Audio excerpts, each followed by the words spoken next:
నమస్కారం ఘంటారావానికి స్వాగతం. ముందుగా ప్రధానాంశాలు.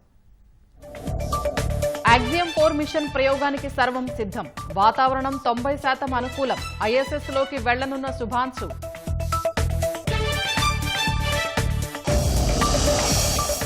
కాసేపట్లో కాకాణిని కస్టడీలోకి తీసుకోనున్న సిట్. ఎంపీ మాగుంట సంతకం ఫోర్జరీ కేసులో విచారణ.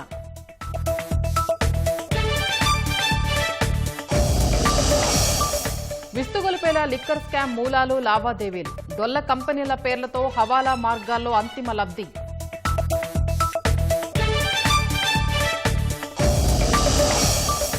విద్యార్థులు లేకుండానే నడుస్తున్న జగన్నాథపురం పాఠశాల. పరిస్థితి ఇలాగే కొనసాగితే మూతపడే ప్రమాదం.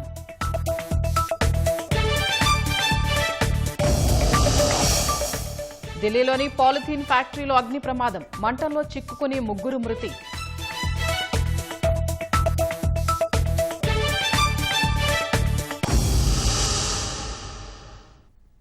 భారత వ్యోమగామి శుభాంశు శుక్లా మరికొన్ని గంటల్లో రోదసి యాత్రకు వెళ్లనున్నారు. యాక్సియం 4 మిషన్లో భాగంగా మొత్తం 4 వ్యోమగాములు రోదసి యాత్రకు బయలుదేరనున్నారు.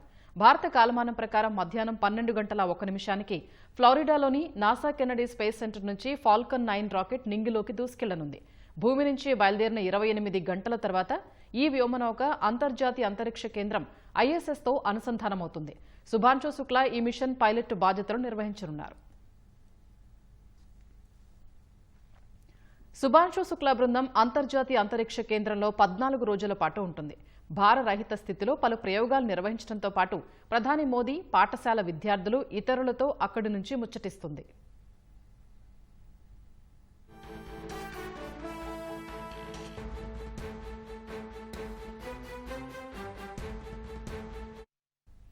ఈ ప్రయోగానికి అంతా సవ్యంగానే ఉందని స్పేస్ ఎక్స్ ప్రకటించింది.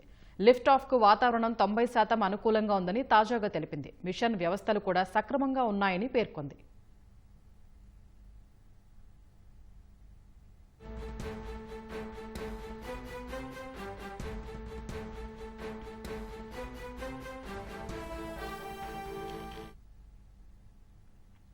ఈ ప్రయోగం తొలుత మే 29న జరగాల్సి ఉన్నప్పటికీ వేర్వేరు కారణాల వల్ల పలు దఫాలుగా వాయిదా పడుతూ వస్తోంది.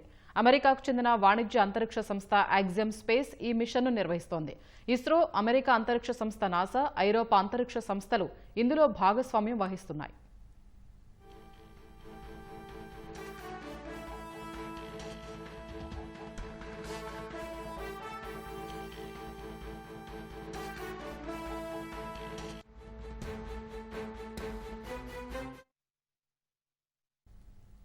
వైసీపీ హయాంలోని మద్యం కుంభకోణం మూలాలు, లావాదేవీలు తవ్వే కొద్దీ మరింత లోతుకు వెళుతున్నాయి. మద్యం ముడుపుల్ని అంతిమ లబ్ధిదారులకు చేర్చేందుకు నిందితులు అనుసరించిన విధానాలు విస్తుగొలుపుతున్నాయి.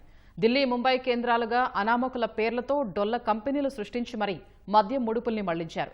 ఏపీ ఎస్బీసీఎల్ నుంచి డిస్టిలరీల ఖాతాల్లోకి సొమ్ము జమ చేసి అక్కడి నుంచి డొల్ల కంపెనీలు కల్పిత సంస్థల ఖాతాలకు చేర్చి చివరిగా హవాలా మార్గాల్లో అంతిమ లబ్ధిదారుకు అందజేశారు.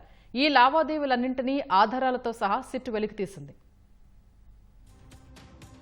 ప్రభుత్వంలోని కీలక నాయకులకు భారీగా లంచాలు కట్టబెట్టి బంగాళాఖాతంలోని చమురు నిక్షేపాన్ని వశం చేసుకునేలా డీల్ కుదుర్చుకుంటాడు ఓ ప్రముఖ పారిశ్రామికవేత్త.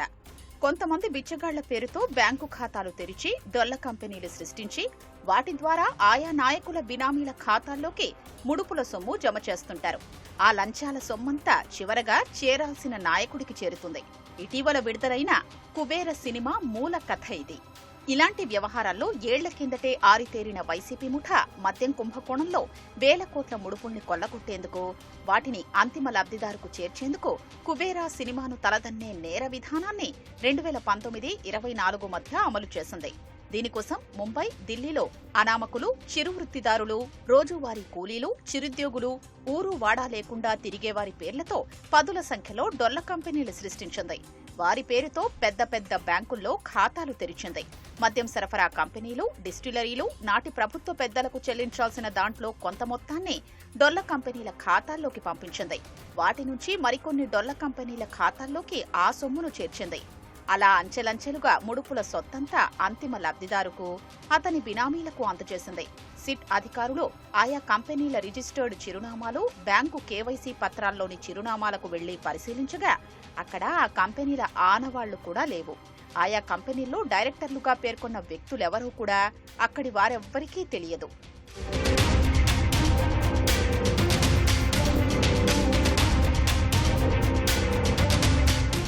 మద్యం ముడుపుల్ని మళ్లించేందుకు వైసీపీ ముఠా వినియోగించిన డొల్ల కంపెనీలన్నీ దాదాపు ఒకే చిరునామాతో ఉన్నాయి.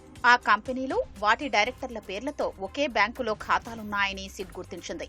అయితే రికార్డుల్లో పేర్కొన్న చిరునామాల్లో అలాంటి కంపెనీలేవీ లేవని తేల్చింది.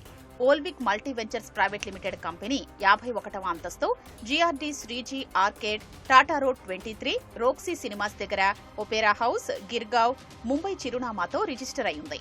బ్యాంకు కేవైసీ పత్రాల్లో ప్లాట్ నంబర్ 2F, 3వ ఫ్లోర్, నందలాల్ మ్యాన్షన్, షేక్ మెమన్ వీధి, చంపాగలి, ఎంజే మార్కెట్, ముంబై చిరునామా ఉంది.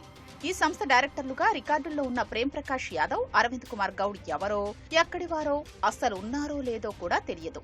ముంబైలోని కొలాబా బ్రాంచ్ ఎస్ బ్యాంకులో ఈ సంస్థ పేరిట ఉన్న ఖాతాలోకి అదాన్ డిస్టిలరీస్, ఎస్పీవై ఆగ్రో ఇండస్ట్రీస్, లీలా డిస్టిలరీస్ నుంచి భారీ మొత్తాల్లో ముడుపుల సొమ్ము అనేక విడతల్లో జమ చేశారు.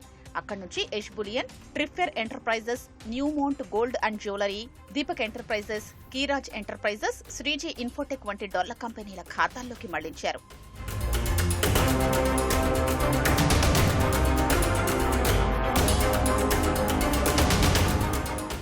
నైస్నా మల్టీ వెంచర్స్ ప్రైవేట్ లిమిటెడ్ సంస్థ 3వ ఫ్లోర్, మంత్రి బిల్డింగ్, షేక్ మెమన్ వీధి, చంపాగలి, ఎంజే మార్కెట్, ముంబై చిరునామాతో రిజిస్టర్ అయింది. ఈ సంస్థ డైరెక్టర్ల పేరిట ఉన్న ఖాతాలకు డిస్టిలరీలు, మద్యం సరఫరా కంపెనీలు ముడుపుల సొమ్ము జమ చేశాయి. వాటి నుంచి Vishwakarma enterprises, Deepak enterprises, Gaurav enterprises అనే డొల్ల కంపెనీల ఖాతాల్లోకి నిధులు మళ్లాయి. అలాగే విశాల్ ఎంటర్ప్రైజెస్ అనే సంస్థ అనిల్ కుమార్ విశ్వకర్మ అనే వ్యక్తి పేరుతో డోర్ నంబర్ 2, 3వ ఫ్లోర్, నందలాల్ మ్యాన్షన్, షేక్ మెమన్ వీధి, ఎంజే మార్కెట్, ముంబై చిరునామాతో రిజిస్టర్ అయి ఉంది. దీని ఖాతాల్లోకి డిస్టిలరీలు, మద్యం సరఫరా కంపెనీల నుంచి ముడుపుల సొమ్ము జమైంది. అక్కడి నుంచి పలు డొల్ల కంపెనీల్లోకి మళ్లింది. క్రిపాటి ఎంటర్ప్రైజెస్ ప్రైవేట్ లిమిటెడ్ అనే మరో కంపెనీ నందలాల్ మ్యాన్షన్, షేక్ మెమన్ వీధి, చంపాగలి, ఎంజే మార్కెట్, ముంబై చిరునామాతో రిజిస్టర్ అయింది. డిస్టిలరీలు, మద్యం సరఫరా కంపెనీలు ముడుపుల సొమ్మును దీని ఖాతాల్లోకి జమ చేశాయి. ఆ డబ్బును Trifer enterprises, Newmount gold and jewellery, Malishka gold and jewellery private limited, Vixo enterprises, lavish enterprises, Prayag corporation అనే డొల్ల కంపెనీల ఖాతాల్లోకి మళ్లించి చివరగా అంతిమ లబ్ధిదారుకు చేర్చారు.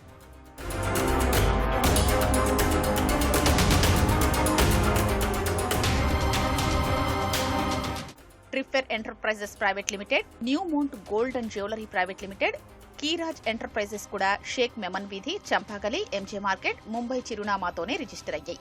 వీటన్నింటికీ ఎస్ బ్యాంకులోనే ఖాతాలున్నాయి. Newmount gold and jewellery private limited సంస్థ రిజిస్టర్డ్ చిరునామాకు సిట్ అధికారులు వెళ్లి పరిశీలించగా అక్కడ టైనా ఎక్స్పోర్ట్స్ నడుస్తోంది. Siya trading, Aastha enterprises, Chandan trading వంటి కంపెనీలేవీ ఉనికిలో లేవు. ముడుపుల సొమ్ము మళ్లింపు కోసమే వీటిని నెలకొల్పారు. ముడుపుల సొమ్మును డొల్ల కంపెనీల ద్వారా కల్పిత సంస్థలోకి మళ్లించుకుని చివరగా అంతిమ లబ్ధిదారుకు చేర్చేందుకు వైసీపీ మద్యం ముఠా ఇలాంటి హవాలా మార్గాల్ని ఎంచుకుంది.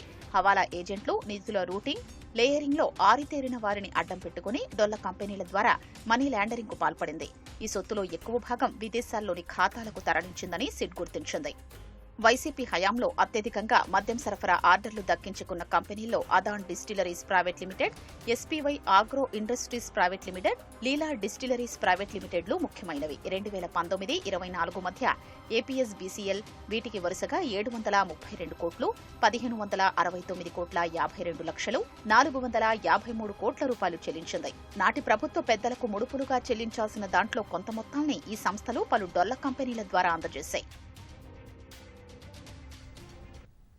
గ్రావిల్ అక్రమ రవాణా కేసులో ఎంపీ మాగుంట సంతకాన్ని ఫోర్జరీ చేసిన కేసులో మాజీ మంత్రి కాకాణిని సిట్ అధికారులు కాసేపట్లో కస్టడీలోకి తీసుకోనున్నారు. మరింత సమాచారం మా ప్రతినిధి రాజారావు ప్రత్యక్ష ప్రసారం ద్వారా అందిస్తారు. స్వప్న మరి కొద్దిసేపట్లో మాజీ మంత్రి కాకాని గోవర్ధన్ రెడ్డిని సిట్ అధికారులు కస్టడీలోకి తీసుకొని విచారణ చేయనున్నారు. ప్రధానంగా దీనికి సంబంధించి సర్వేపల్లి గ్రావెల్ కేసుకు సంబంధించి బాపట్ల సిట్ అధికారులు ఈ కేసుని రామాంజనేయులు డిఎస్పీ ఆధ్వర్యంలో కస్టడీలోకి తీసుకున్నారు. నెల్లూరు జిల్లా కోర్టు 2వ అదనపు న్యాయమూర్తి వద్ద పిటిషన్ వాదనలు జరిగాయి. దీని మేరకు కస్టడీ కోరుతూ 7 రోజులు కస్టడీ కోరుతూ సిట్ అధికారులు పిటిషన్ వేశారు. ఈ పిటిషన్ ప్రకారంగా విచారణ జరిపి అధికారులు 7 రోజులు కోరితే న్యాయమూర్తి 2 రోజుల విచారణకు అనుమతి ఇచ్చారు. ఈరోజు 10 గంటలకి కృష్ణపట్నం పోర్టు వద్ద గల పోలీస్ స్టేషన్లో ఇక్కడ విచారణ కొనసాగుతుంది. రేపు సాయంత్రం 5 వరకు కూడా విచారణ చేస్తారు. ప్రధానంగా మాజీ మంత్రి కాకాని గోవర్ధన్కి సంబంధించి అధికారంలో ఉన్నప్పుడు సర్వేపల్లి గ్రావెల్ కేసుకు సంబంధించి భారీగా అక్కడ అక్రమ తవ్వకాలు చేశారని A2గా ఉన్నారు. A1 నిరంజన్ రెడ్డి, A2 కాకాని గోవర్ధన్ రెడ్డి ఉన్నారు. వీరిద్దరు మీద కూడా కేసు నమోదైంది. దీని మేరకు అధికారంలో ఉన్నప్పుడు గ్రావెల్ ఎంత తవ్వకాలు చేశారన్న దాని మీద ఇప్పటికే సర్వే కూడా చేశారు. కొంత ఇప్పటికే పోలీస్ అధికారులు, రెవెన్యూ అధికారులు కూడా నివేదికలో దాదాపు 40 కోట్లకు పైగా ఆ గ్రావెల్ తవ్వకాలు చేశారన్న దాని మీద కూడా కేసు నమోదైంది. దీనికి సంబంధించి ఈరోజు కృష్ణపట్నం పోర్టులోని పోలీస్ స్టేషన్ దగ్గర విచారణ కొనసాగుతుంది. మరి కొద్దిసేపట్లో జిల్లా కేంద్ర కారాగారంలో రిమాండ్లో ఉన్న కాకాని గోవర్ధన్ రెడ్డిని ఎస్కార్ట్ వెహికల్లో పోర్టు వద్దకు తీసుకెళ్తారు. అక్కడ విచారణ చేస్తారు. మొత్తం మీద ఆర్థిక లావాదేవీలు గ్రావెల్ సంబంధించి ఎంత మేరకి అక్రమంగా తరలించారు, అంత అక్రమ తవ్వకాలు చేశారు, వారికి సంబంధించిన అకౌంట్ వివరాలు అన్నింటినీ కూడా ఈ 2 రోజులు విచారణలో సిట్ అధికారులు బృందం విచారించే అవకాశం అనేది ఉంది. ఇప్పటికే మొదటగా పొదలగూరు సంబంధించి ఒక క్వాడ్జీ కేసు కూడా దాదాపు 14 రిమాండ్ కూడా ముగిసింది. పోయిన నెల 9వ తారీఖుకి అక్కడ సంబంధించి 3 రోజులు కస్టడీలో తీసుకుని విచారించారు. అంతవరకు కూడా ఎటువంటి సమాచారం 3 రోజులు కాకాని వివరించలేదు. తర్వాత అదేవిధంగా ఈ టోల్ గేట్ సంబంధించి ముత్తుకూరు వద్ద వసూళ్లు చేశారని కూడా అదొక కేసు ఉంది. గుంటూరులో సిఐడి అధికారులు కూడా మరో కేసులో విచారణ చేశారు. మొత్తం మీద కూడా 4 కేసులు విచారించారు. ఈ 4 కేసులకు సంబంధించి కూడా పోలీసులు విచారణ కొనసాగింది కోర్టులో. ఇప్పుడు వీటికి కూడా వచ్చే నెల 3వ తేదీ వరకు కూడా రిమాండ్ అనేది ఉంది. ఈ రిమాండ్కు కొనసాగే వరకు కూడా మరోసారి కూడా ఈ కేసులో గ్రావెల్ క్వాడ్జీ కేసులో విచారణ కస్టడీ కోర్టు కూడా మరో పిటిషన్ వేసే అవకాశం కూడా ఉంది. ఇది స్వప్న పరిస్థితి నెల్లూరులో. ఇప్పుడు మళ్ళీ కొద్దిసేపట్లో కేంద్ర కారాగారం నుంచి మాజీ మంత్రి కాకాని గోవర్ధన్ రెడ్డిని విచారణకు తీసుకుపోయే అవకాశం ఉంది. నెల్లూరు నుంచి కెమెరామన్ సూర్యప్రకాష్తో రాజారావు, ఈటీవీ న్యూస్. రాజారావు.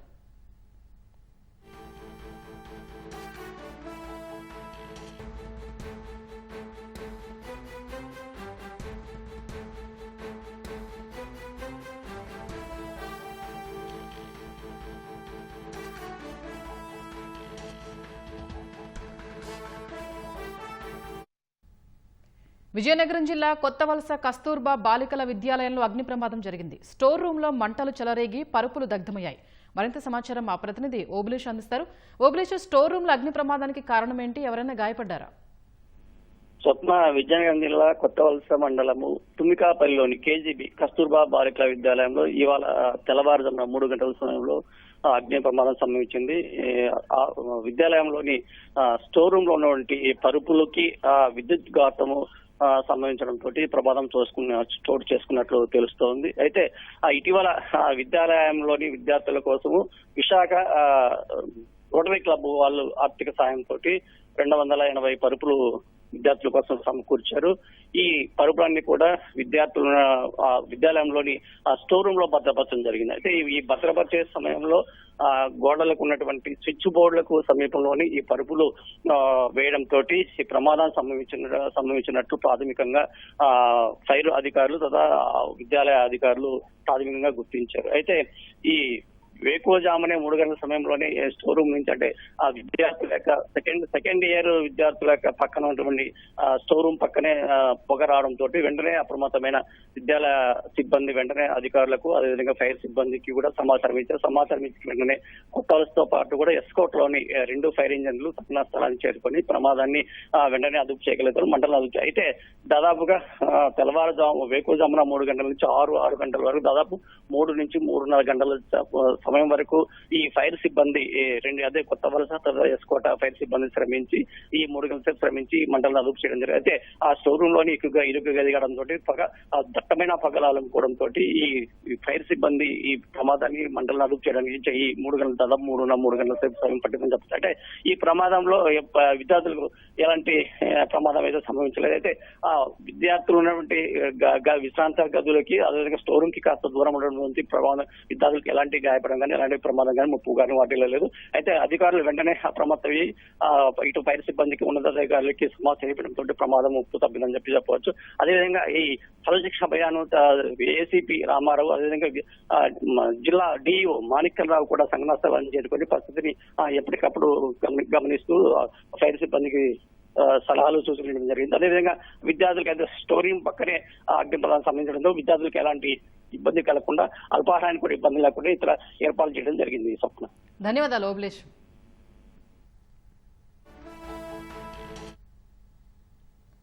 దేశ రాజధాని ఢిల్లీలో భారీ అగ్ని ప్రమాదం జరిగింది. స్థానిక రీఠాలా మెట్రో స్టేషన్ సమీపంలోని పాలిథీన్ ఫ్యాక్టరీలో ఒక్కసారిగా మంటలు చెలరేగాయి.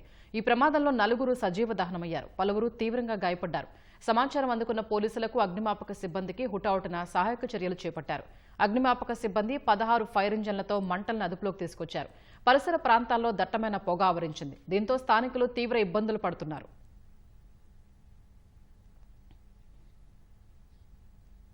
తరగతి గదిలో కూర్చుని విద్యార్థులు ఉపాధ్యాయుల కోసం ఎదురు చూడటం సహజం. అయితే ఆ బడిలో మాత్రం ఇందుకు భిన్నమైన సన్నివేశాలు దర్శనమిస్తున్నాయి. ఒక్క విద్యార్థి అయినా రాకపోతారా అని ఉపాధ్యాయులు ఎదురుచూస్తున్నారు. వారం రోజులుగా ఎదురుచూసినా ఒక్కరూ పాఠశాలలో చేరలేదు. ఫలితంగా పాఠశాల మూతపడే పరిస్థితి ఏర్పడింది. ఇంతకీ ఆ పాఠశాల కథేంటి, పిల్లలు ఎందుకు రావటం లేదు, ఆ వివరాలు తెలుసుకుందాం.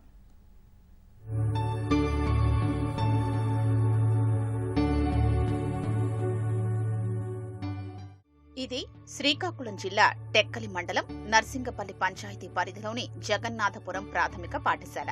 ఈమె ఇక్కడికి కొత్తగా వచ్చిన ఉపాధ్యాయురాలు. ఒక్క విద్యార్థి కూడా పాఠశాలకు రాని పరిస్థితి చూసి ఆమె విస్మయానికి గురైంది. రోజూ పాఠశాలలో కూర్చొని ఒక్క విద్యార్థి అయినా రాకపోతారా అని ఎదురు చూడడం ఆమె వంతైంది.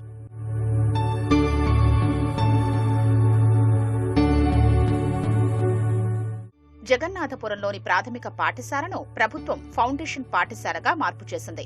గతేడాది దాకా 1 నుంచి 5 వరకు తరగతులు అందుబాటులో ఉండగా కేవలం 2 విద్యార్థులతో మాత్రమే పాఠశాల నడిచేది.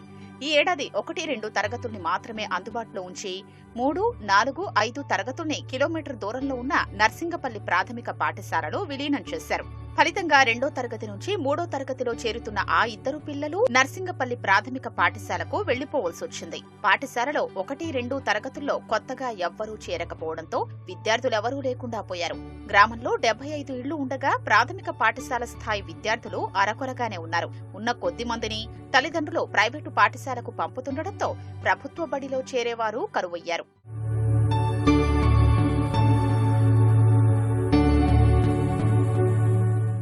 ఉపాధ్యాయురాలు పద్మావతి ఈ నెల 16న బదిలీపై జగన్నాథపురం పాఠశాలకొచ్చారు. విద్యార్థులెవరూ లేకపోవడం వల్ల రోజూ పాఠశాలకొచ్చి ఖాళీగానే కూర్చుంటూ వెనుదిరగాల్సొస్తోంది. గ్రామంలో ఇంటింటికి వెళ్లి ప్రచారం చేసినా, గ్రామ పెద్దల్ని కలిసి విషయం చెప్పినా ప్రయోజనం లేకుండా పోతోందని పద్మావతి చెప్తున్నారు. 2025 ట్రాన్స్ఫర్లో కవిటి మండలం మార్కరాపాడు నుంచి టెక్కలి మండలం జగన్నాథపురం వచ్చాను. ఇక్కడ నేను వచ్చేసరికి స్కూల్ రోళ్ళు అంటే కౌన్సిలింగ్లో చూపించేసరికి 3 ఉంది, కానీ వచ్చినప్పటికి పిల్లలు అసలు ఎవరు లేరండి. అదే ఊర్లో ప్రతి ఒక్కరిని అడుగుతుంటే అందరూ ప్రైవేట్ స్కూల్కి వెళ్ళి జాయిన్ అయిపోయిన అంటున్నారు. పెద్దలను కూడా అడిగాను, రెస్పాన్స్ ఏం లేదు. చూస్తాము, పక్క విలేజ్ నుంచి తెస్తాము, వెయిట్ చేయండి అంటున్నారు. కానీ 1 వీక్ నుంచి అసలు పిల్లలైతే ఎవరు రాలేదు. ఇలాగే విద్యార్థులు లేని కారణంగా జగన్నాథపురానికి సమీపంలోనే ఉన్న ముఖలింగాపురం, పాలసింగి, పాత్రపురం గిరిజన గ్రామాల్లోని ప్రాథమిక పాఠశాలలు మూతపడ్డాయి. వారంతా 3 కిలోమీటర్ల దూరంలోనే నర్సింగపల్లి వచ్చి చదువుకోవలసిన పరిస్థితి ఏర్పడింది. జగన్నాథపురం పాఠశాలకు అలాంటి ముప్పు పొంచి ఉంది.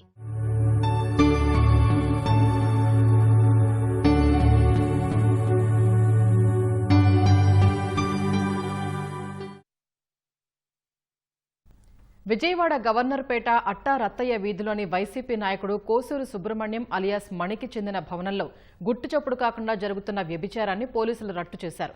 ఇతర రాష్ట్రాల నుంచి యువతుల్ని తీసుకొచ్చి వ్యభిచారం చేస్తున్నట్లు స్పష్టమైన సమాచారం రావడంతో సోమవారం అర్ధరాత్రి మెరుపు దాడులు చేశారు.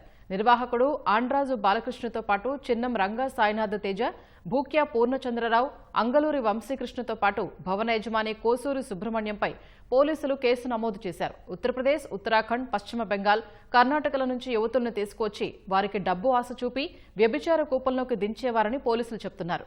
యువతల ఫోటోల్ని ఆన్లైన్లో ఉంచి విటులను ఆకర్షించేవారని, ఫోన్లో సంప్రదించిన వారిని రహస్యంగా గవర్నర్పేట అట్టారత్తయ్య వీధిలోని శ్రీసాయి మణి లాడ్జికి తీసుకొచ్చి 4వ అంతస్తులోని యువతల వద్దకు పంపి వ్యభిచారం చేయించేవారని తెలుసుకున్నారు. అత్యంత రహస్యంగా జరుగుతున్న దీనిపై సమాచారం అందడంతో పోలీసులు దాడులు చేశారు. 4 వ్యక్తుల్ని అదుపులోకి తీసుకున్నారు. భవన యజమాని అయిన వైసీపీ నాయకుడు సుబ్రహ్మణ్యంను A5గా చేర్చారు. ఇతనికి తెలిసే వ్యభిచారం జరుగుతోందని గవర్నర్పేట సీఐ నాగమురళి వెల్లడించారు. దుర్గా అగ్రహారానికి చెందిన కోసూరి సుబ్రహ్మణ్యం 2024 మార్చి 26న వైసీపీ సెంట్రల్ అభ్యర్థిగా పోటీ చేస్తున్న వెల్లంపల్లి శ్రీనివాసరావు సమక్షంలో అప్పటి ముఖ్యమంత్రి జగన్ సమక్షంలో వైసీపీలో చేరారు. అయితే సుబ్రహ్మణ్యంపై గతంలో పలు కేసులున్నాయి. పటమట పోలీస్ స్టేషన్ పరిధిలో తమది కాని ఒక ఫ్లాట్ను బెజ్జం రాజాజీకి 25 లక్షలకు అమ్మేశారు. దీనిపై రాజాజీ పటమట పోలీస్ స్టేషన్లో ఫిర్యాదు చేయగా 2021 ఫిబ్రవరి 4న కేసు నమోదు చేశారు. అనంతపురం గ్రామీణ మండలం అక్కంపల్లిలో సురేష్ అనే వ్యక్తి దారుణ హత్యకు గురయ్యాడు. గుర్తు తెలియని వ్యక్తులు బండరాయితో తలపై మోదీ హత్య చేశారు. కంబదూరుకు చెందిన సురేష్ 6 ఏళ్లుగా రాచానపల్లి పరిధిలోని సదాశివ కాలనీలో నివాసం ఉంటున్నాడు. సురేష్ కు భార్య, 2 పిల్లలు ఉన్నారు. అక్కంపల్లి సమీపంలో హోటల్ నిర్వహిస్తూ సురేష్ జీవనం సాగిస్తున్నాడు. హోటల్లో పని ముగించుకుని అర్ధరాత్రి సమయంలో ఇంటికి వస్తుండగా గుర్తు తెలియని వ్యక్తులు బండరాయితో తలపై కొట్టి హత్య చేసి ఉంటారని పోలీసులు అనుమానిస్తున్నారు. ఈ ఘటనపై అనంతపురం రూరల్ పోలీసులు కేసు నమోదు చేసుకుని దర్యాప్తు చేస్తున్నారు. అమరావతి పనుల పునఃనిర్మాణం ప్రారంభం సందర్భంగా తెనాలి కాటూరి ఆర్ట్ గ్యాలరీ వారు ఏర్పాటు చేసిన శిల్పాలకు ఇండియన్ బుక్ ఆఫ్ రికార్డ్స్లో చోటు దక్కింది. Sub collector Sanjana Simha Indian book of record certificate ని కాటూరి వెంకటేశ్వరరావుకు అందజేశారు. ఐరన్ స్క్రాప్తో రూపొందించిన అమరావతి టైటిల్కు Indian book of record certificate లభించడంపై నిర్వాహకులు సంతోషం వ్యక్తం చేశారు. కాటూరి ఆర్ట్ గ్యాలరీకి అమరావతి టైటిల్ ద్వారా దేశవ్యాప్త గుర్తింపు లభించిందని చెప్పారు.